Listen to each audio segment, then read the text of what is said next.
खुदावंद मसीह यस्सु में मेरे अजीजों, मैं खुदावंद मसीह यस्सु के जिंदा मुबारक नाम में आप सबको सलाम अर्ज करता हूं, आपको वेलकम कहता हूं इस इबादत में तशरीफ आवरी के लिए।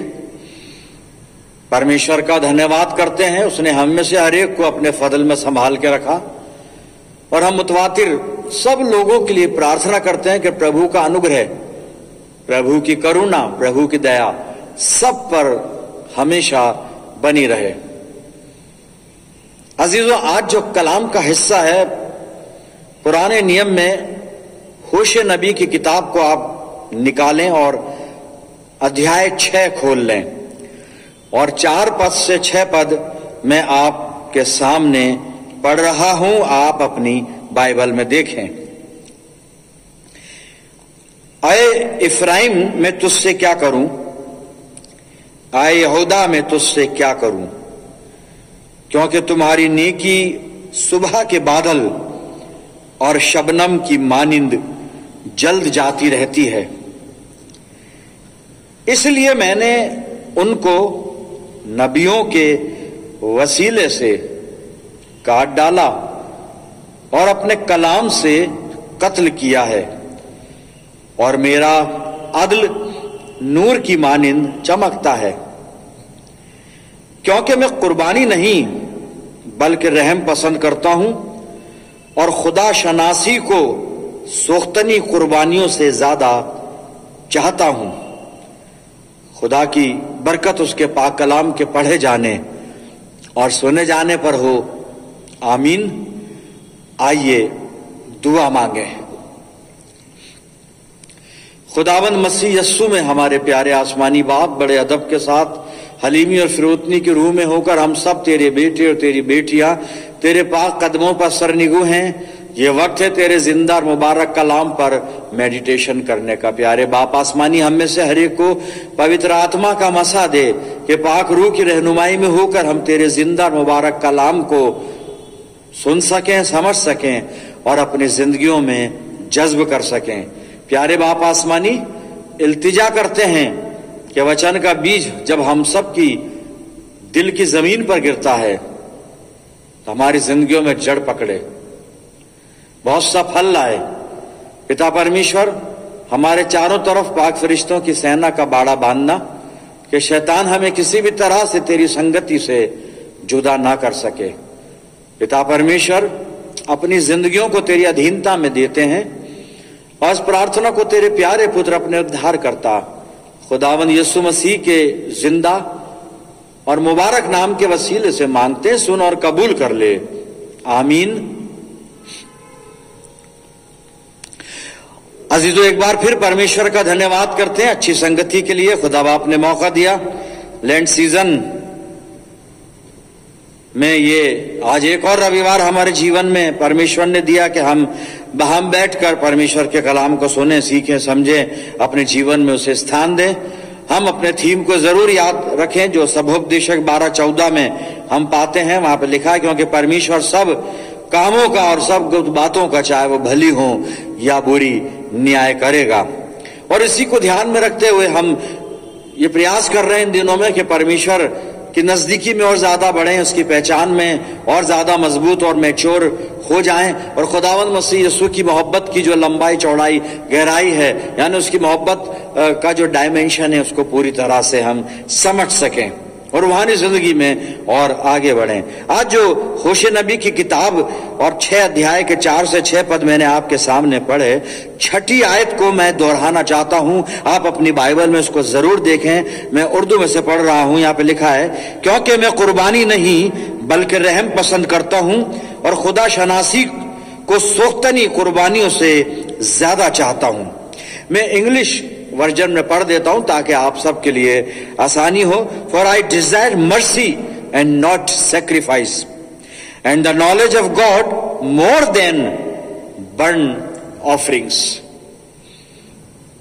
खुदा यहां पर एक बात बता रहा है, नबी के जरिए से अपने लोगों तक पहुंचा रहा है, इसराइलियों तक पहुंचा रहा है। खुदा जो है, खुदा कह रहा है, खुदा कुर्बानी से ज्यादा रहम को पसंद करता है और इस बात को पसंद करता है कि लोग खुदा को पहचाने, खुदा को अच्छी तरह जाने, खुदा को समझें और खुदा शनासी से खुश होता है।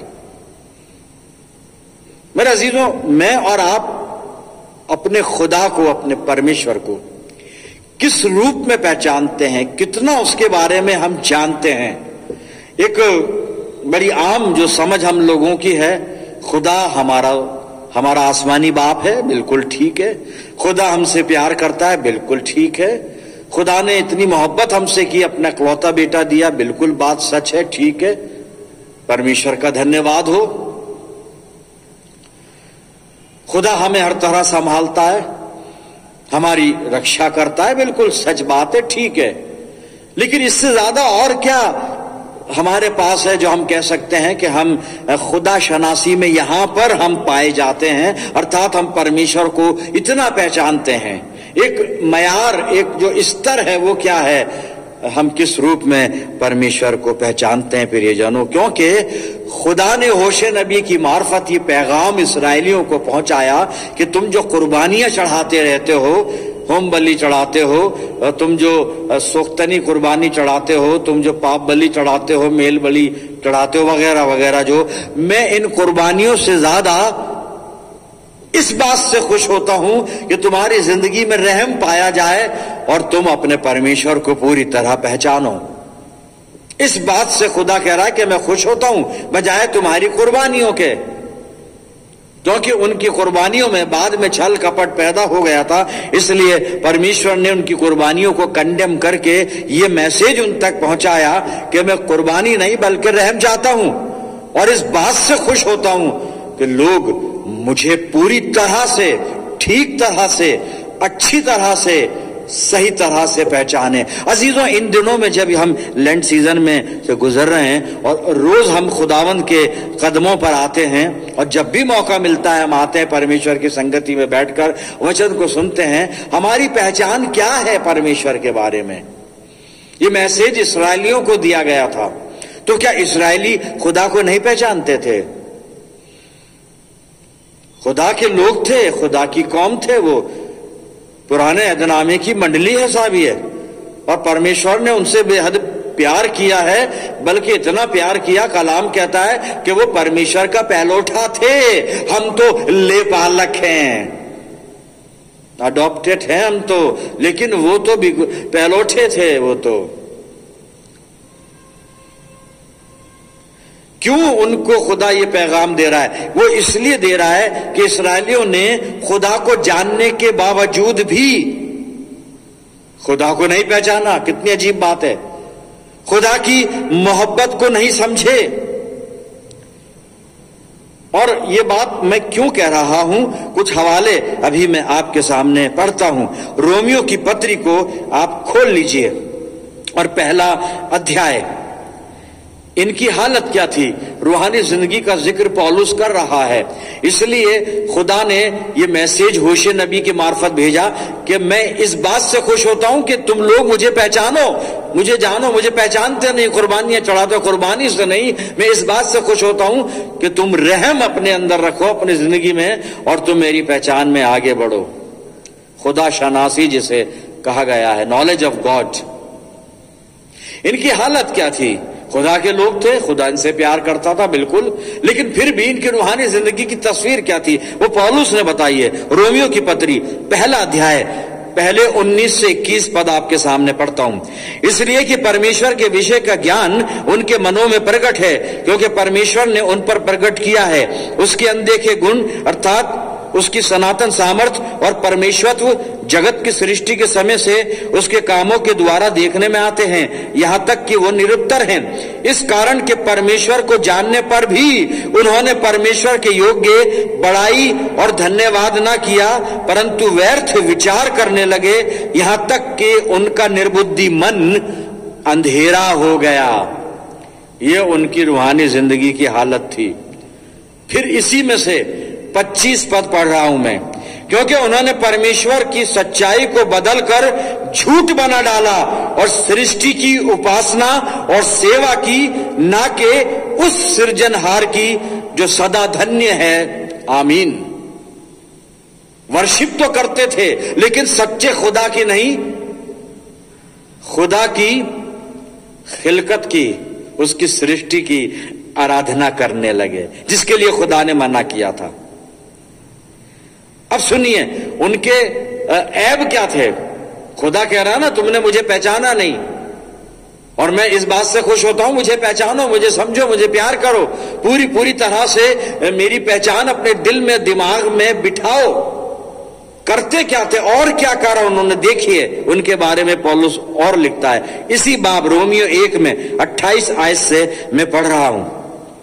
जब उन्होंने परमेश्वर को पहचानना ना चाहा तो परमेश्वर ने भी उनके निकम्मे मन पर छोड़ दिया, परमेश्वर ने भी उन्हें उनके निकम्मे मन पर छोड़ दिया कि वो अनुचित काम करें। इसलिए वो सब प्रकार के अधर्म और दुष्टता और लोभ और बैर भाव से भर गए और डहा और हत्या और झगड़े और छल और ईर्ष्या से भरपूर हो गए और चुगलखोर, बदनाम करने वाले, परमेश्वर से घृणा करने वाले, दूसरों का अनादर करने वाले, अभिमानी, डींग मार, बुरी बुरी बातों के बनाने वाले, माता पिता की आज्ञा न मानने वाले, निर्बुद्धि, विश्वासघाती, माया रहित और निर्दय हो गए।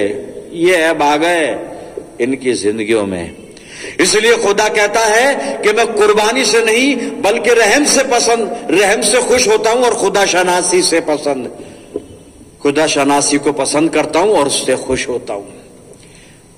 इन्होंने वो पहचान खो दी अजीजों जो खुदा ने इनको दी थी। यानी अभी जैसा मैं बताया हूं, खुदा की जो मोहब्बत थी वो ये नहीं समझ पाए कि खुदा कितनी मोहब्बत करता है, कैसी मोहब्बत करता है, किस तरह की मोहब्बत करता है और कौन सी मोहब्बत खुदा चाहता है कि हम उससे करें। और ये सारी बातें अभी रोमियो 1 19 20 25 28 से 31 पद मैंने आपके सामने पढ़ी। और इसलिए खुदा इनके पास पैगाम भेज रहा है कि मैं कुर्बानियों से नहीं, रहम चाहता हूं। मैं कुर्बानियों को पसंद नहीं करता, खुदा शनासी पसंद करता हूं, अर्थात परमेश्वर की पहचान तुम्हारी जिंदगी में होनी चाहिए। अजीजों, आज जब हम बातचीत कर रहे हैं, अभी इस्राएलियों से आगे बढ़े और अब अपने बारे में सोचे कि आज मैं खुदा को किस तरह से पहचानता हूं, आज मैं खुदा को किस तरह से समझता हूं, आज जो परमेश्वर के प्रति मेरे मन में जो पहचान बनी हुई है वो कैसी है। और ये तो पुराने नियम की बात हुई। अब नए नियम में भी यूहन्ना क्या कहता है, एक बात सुन लीजिए। जान पहचान की बातचीत कर रहे हैं ना अपन, तो यहाँ पे यूहन्ना की इंजील 1 अध्याय और 10 पद में कहता है कि वो जगत में था, कौन? खुदावंद मसीह यीशु। खुदावंद मसीह यीशु कौन? खुदा का बेटा। और यूहन्ना ने जो वहां पे थियोलॉजी पेश की है उसके अनुसार परमेश्वर उद्धारकर्ता बनकर दुनिया में आया, संसार में आया, वचन देहधारी हुआ। वचन कौन? परमेश्वर। परमेश्वर ने देह धारण किया, किसकी देह ली? प्रभु यीशु मसीह की। खुदा दुनिया में आया। और यहाँ पे यूहन्ना 1:10 में यूहन्ना यही कहता है, वो जगत में था और जगत उसके द्वारा उत्पन्न हुआ और जगत ने उसको नहीं पहचाना। पूरी दुनिया पर यह फतवा लग गया, जगह हम भी दुनिया में रहते हैं। फतवा यह है कि जगत ने उसको नहीं पहचाना, दुनिया ने उसको नहीं पहचाना, मैं भी दुनिया में रहता हूं, मतलब मैंने भी नहीं पहचाना। कब पहचानूंगा? ये दिन परमेश्वर ने दिए कि परमेश्वर की पहचान में आगे बढ़ूं, हर तरह से खुदावंद को पहचानना सीखूं, समझना सीखूं। वो सवाल वही है कि आज मैं खुदा को किस तरह से पहचानता हूं, किस तरह से मैं उसकी मोहब्बत को समझता हूं, उसकी दया करुणा को, उसकी रहमत को समझता हूं। क्या विचार हैं मेरे दिमाग में परमेश्वर के प्रति? सिर्फ वो 2-4 बातें जो संडे स्कूल से हम सीखते हैं, खुदा हमारा आसमानी बाप है, खुदा ने हमसे प्यार किया, खुदा ने हमारे लिए इकलौता बेटा दे दिया, खुदा हमें संभालता, वो सच बात है, सही बात है, पर उससे आगे भी बढ़ना है ना पहचान में। तो आज मैं अपने आप को टटोलूं कि मैं परमेश्वर को कैसे पहचानता हूं। ये तो आम बातें जो हम अभी मैंने बताई खुदा के बारे में, हम नॉर्मल वे में कह देते हैं, जब हम विश्वासियों के बीच में बैठते हैं ये बातें बोल देते हैं, लेकिन हम अपनी जिंदगी को टटोले मेरे अजीजों, और तन्हाई के लम्हों में बैठ के सोचें कि जब मैं बीमार होता हूं तो अपने खुदा को क्या मैं शाफी मानता हूं? क्या दुनिया के सब डॉक्टरों से ज्यादा मैं उस पर भरोसा करता हूं? जब मैं गम में, मुसीबत में, परेशानी में होता हूं और रंज में होता हूं, तब मैं अपने अपने अपने अजीजों के पास जाता हूं या फिर अपने परमेश्वर के पास जाता हूं कि प्रभु मैं दुख में हूं, मेरी मदद कर, मैं संकट में हूं, मेरी सहायता कर, मैं गम में हूं, मुझे अपनी वो तसल्ली दे जो संसार के लोग नहीं दे सकते, कभी नहीं दे सकते, कभी नहीं दे सकते। जिस्म के जख्मों पर मरहम डॉक्टर रख सकता है, लेकिन रूह पर जब जख्म आते हैं, रूह के जब जख्म लगते हैं रूह को, सिर्फ खुदा है जो मरहम रख सकता है मेरे अजीजों। लेकिन यह तभी होगा जब मेरी पहचान परमेश्वर के प्रति बिल्कुल सही होगी।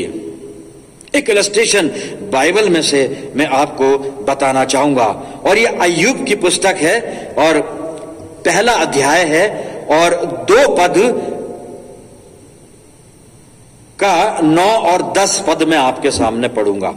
अय्यूब पर मुसीबतें आ गई, सारी धन संपत्ति समाप्त हो गई, बच्चे सारे समाप्त हो गए, खुद बचा था, उसके बाद उसके भी पांव से लेकर और सर से लेकर और पांव के तलवे तक सारे वो फोड़े हो गए उसके, और इतनी सारी औरत भी खिन हो गई, उसकी जो पत्नी थी वो भी इससे खिन हो गई, और खिन इतनी हो गई, इतनी खिन हो गई कि बजाय उसका ट्रीटमेंट करवाती, इलाज करवाती और उसको संभालती, कुछ कह रही है उससे। और क्या कह रही है? और कहने के बाद अय्यूब की पहचान देखिए जो परमेश्वर के प्रति है, कि अय्यूब अपने खुदा को जानता है, तो कितना जानता है और कैसे जानता है, सुनिएगा। अय्यूब 2 अध्याय 9 और 10 पद। तब उसकी स्त्री उससे कहने लगी, क्या तू अब भी अपनी खराई पर बना है? परमेश्वर की निंदा कर और चाहे मर जाए तो मर जा। उसने उससे कहा, अय्यूब अपनी पत्नी को जवाब देता है, तू एक मूढ़ स्त्री की सी बातें करती है, तू एक मूढ़ स्त्री की सी बातें करती है। क्या हम जो परमेश्वर के हाथ से सुख लेते हैं दुख ना लें? और इन सब बातों में भी अय्यूब ने अपने मुंह से कोई पाप ना किया। अपने खुदा को जानता है, अपने परमेश्वर को पहचानता है मेरे अजीजों, कि मेरा खुदा मुझे छोड़ेगा नहीं। बच्चे मर गए तब भी नहीं छोड़ेगा, धन संपत्ति समाप्त हो गई तब भी नहीं छोड़ेगा, मेरे सिर की चोटी से लेके पांव के तलवे तक फोड़े हो गए तब भी नहीं छोड़ेगा। और एक वक्त आएगा कि खुदा मुझको फिर से बहाल करेगा। और वो किया, खुदा ने किया साहब। लेकिन अय्यूब पहचानता है अपने परमेश्वर को, कि आज मैं इस रूप में पहचानता हूं कि हम अपने खुदा को पहचानते हैं कि खुदा मुझे नहीं छोड़ेगा। हम बहुत जल्दी निराश हो जाते हैं, टूट जाते हैं, परमेश्वर से अलग हट जाते हैं और दुनिया के पीछे भागने लगते हैं प्रियजनों। लेकिन हमारा खुदा, उसकी पहचान सिर्फ इतनी नहीं कि वो प्यार करता है, उससे भी आगे है।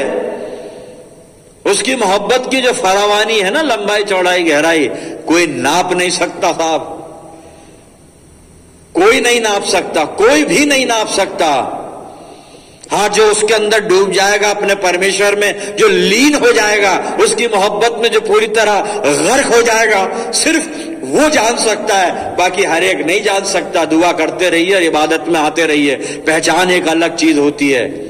खुदा की मोहब्बत को ठीक ठीक समझना बहुत बड़ी बात है, बहुत बड़ी बात है। खुदा की मोहब्बत क्या है? खुसरो दरिया प्रेम का, उल्टी वाह की धार, जो उतरा सो डूब गया और जो डूबा सो वो पार। हमें तो पार जाना है ना, ऐसे आए हमारे बाप की दुआ बोलकर नहीं जा सकते, और सिर्फ रसूलों का अकीदा रट लेने से नहीं जा सकते। खुदा को पहचानना है दिल की गहराई से, रूह की सच्चाई से, पूरी पहचान। फिर वही बात आ रही है, सवाल आ रहा है कि आज मैं अपने खुदा को, अपने खुदावन मसीह यीशु को किस तरह से पहचानता हूं, कितना पहचानता हूं। उस पहचान का जो मेरे अंदर, मेरी पहचान प्रभु के प्रति, उसका स्तर क्या है, उसका म्यार क्या है मेरे अजीजों। यिर्मयाह ने कुछ लिखा है, एक कविता लिखी है, विलाप गीत। स्कॉलर्स बता रहे हैं उसी ने लिखा, ये डिक्लेरेशन नहीं है लेकिन लिखा उसी ने है। और यिर्मयाह के वक्त में इस्राएल जाति के अंदर पूरी तरह से अंधेरा था साहब, आत्मिक गिरावट थी। और यिर्मयाह रो रो कर कुछ लिख रहा है। आत्मिक गिरावट है, जिंदगी में अंधेरा ही अंधेरा है, निराशा ही निराशा है। परमेश्वर भी कह रहा है कि भाई ठीक है, बस तुम्हारी हालत देख ली कैसी है। लेकिन फिर भी यिर्मयाह रोकर इस जाति के लिए प्रार्थना करता है। और क्या प्रार्थना करता है और किस तरह प्रार्थना करता है, ये यिर्मयाह की पहचान है जो खुदा के प्रति है। और कैसे पहचानता है अपने खुदा को, आइए अपन देखते हैं। विलाप गीत 3 अध्याय और 55 से 58 पद में पढ़ता हूं। बस इस पहचान में हमें बढ़ना है। यह है, देखिए यिर्मयाह क्या पहचानता है, क्या पहचानता है, सुनिएगा। विलाप गीत 3, 55 से 58। हे यहोवा, गहरे घड़े में से मैंने तुझसे प्रार्थना की, तूने मेरी सुनी कि जो दुहाई देकर मैं चिल्लाता हूं उससे कान ना फेर ले। जब मैंने तुझे पुकारा तब तूने मुझसे कहा मत डर, मत डर। 58 पद, हे यहोवा, तूने मेरा मुकदमा लड़कर मेरा प्राण बचा लिया। ये पहचान है साहब, ये पहचान है यिर्मयाह की। मेरी और आपकी क्या पहचान है मेरे अजीजों? ये सवाल तो सामने रखना है, तभी समझ में आएगा वचन क्या कह रहा है। खुदा आदेश भी, संदेश भेज रहा है होशे की मार्फत कि मैं कुर्बानियों से ज्यादा रहम पसंद करता हूं और इस बात से खुश होता हूं कि लोग मुझे जाने, मुझे पहचाने, मुझे समझें, मेरी सामर्थ को समझें, मेरी मोहब्बत को समझें, हर चीज को समझें। मेरे अजीजों, आज मेरी पहचान का स्तर क्या है परमेश्वर के प्रति, अपनी जिंदगी को टटोलूं मैं।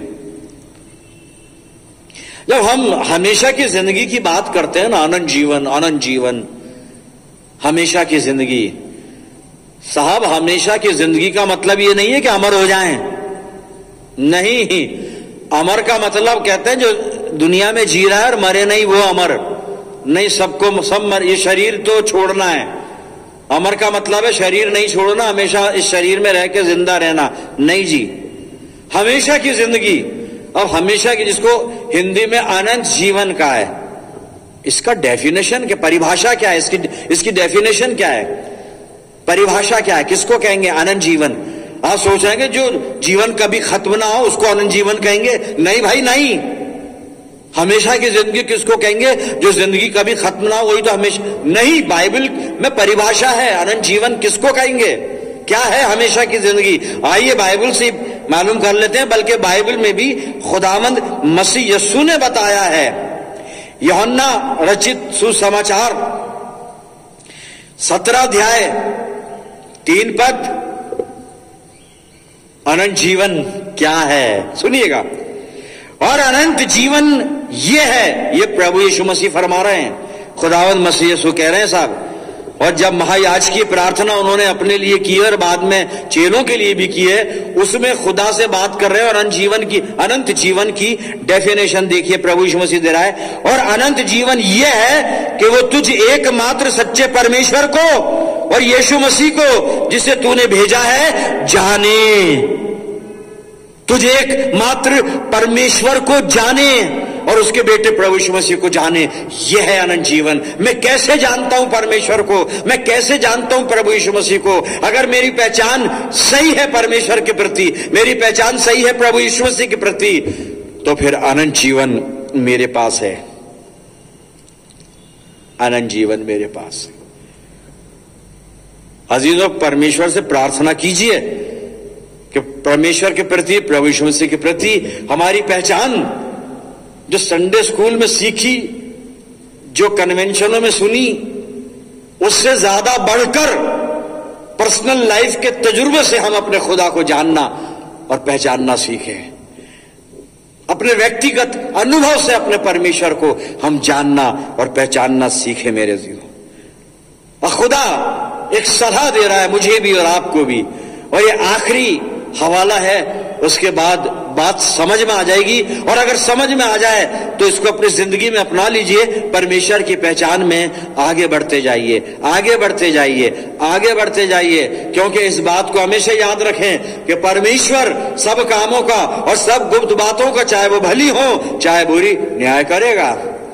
तो खुदा की पहचान में भी तो हमें आगे बढ़ना है, इस बात पर भी हमें ध्यान रखना है। हमने पहचान देखी है यूब के जीवन में, यूब कैसे पहचानता है। यिर्मयाह विलाप गीत में लिख रहा है, कैसे पहचानता है, कैसे पहचानता है। मैं कैसे पहचानता हूं, लेकिन हमें पहचानना है परमेश्वर को। आइए वो हवाला मैं लेके चलता हूं।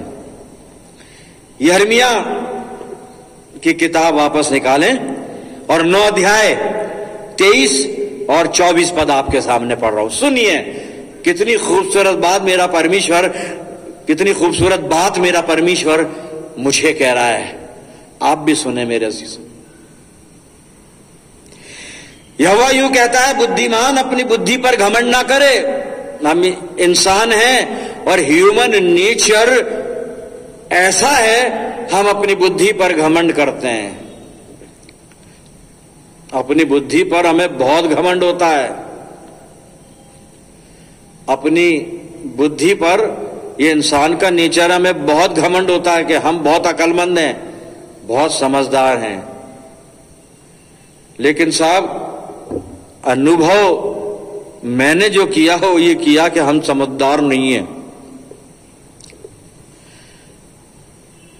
हमसे ज्यादा समझदार पशु हैं, पशु हैं। ऑब्जर्व करना कभी इसका, आपका तजुर्बा करें, अनुभव करें, अनुभव करें।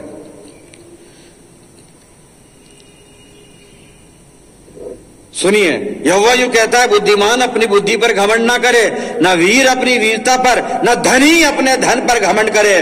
परंतु अगर कोई घमंड करे तो वो इसी बात पर घमंड करे कि वो मुझे जानता और समझता है कि मैं ही वो यहोवा हूं जो पृथ्वी पर करुणा, न्याय और धर्म के काम करता हूं। क्योंकि मैं इन्हीं बातों से प्रसन्न, इन्हीं बातों से प्रसन्न रहता हूं। किस बात से? कि हम अपनी जिंदगी की किसी भी बात पर घमंड ना करें, चाहे हमारी अकल हो, चाहे हमारी ताकत हो, चाहे हमारा पैसा हो, चाहे कुछ भी हो। साहब, खुदा कहता है इस पे घमंड मत करना। अगर घमंड करना ही चाहते हो तो इस बात पर घमंड करो कि क्या तुम मुझे जानते हो, मुझे पहचानते हो, क्योंकि मैं इससे खुश होता हूं। मेरे अजीजों, परमेश्वर इस वचन के द्वारा मुझे तैयार करे।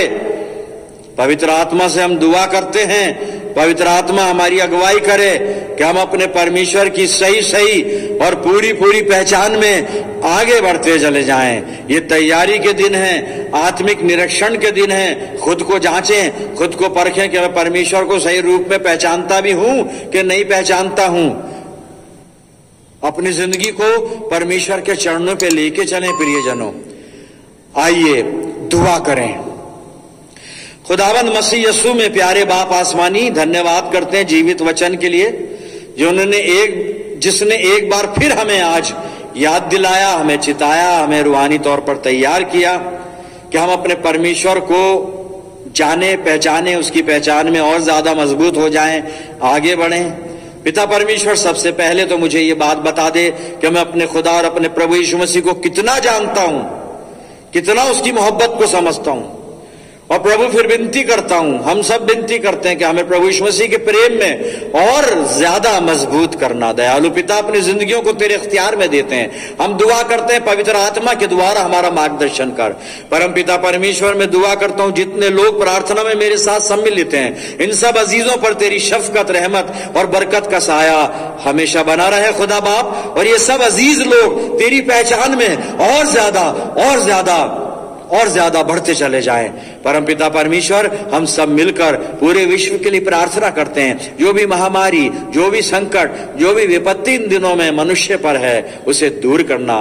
परमपिता परमेश्वर, अपने आत्मिक जीवन को तेरे अधिकार में, तेरे हाथों में सौंपते हैं प्रभु, ताकि हम अपने पिता परमेश्वर और अपने उद्धारकर्ता प्रभु यीशु मसीह की पहचान में और ज्यादा से ज्यादा मजबूत होते चले जाएं।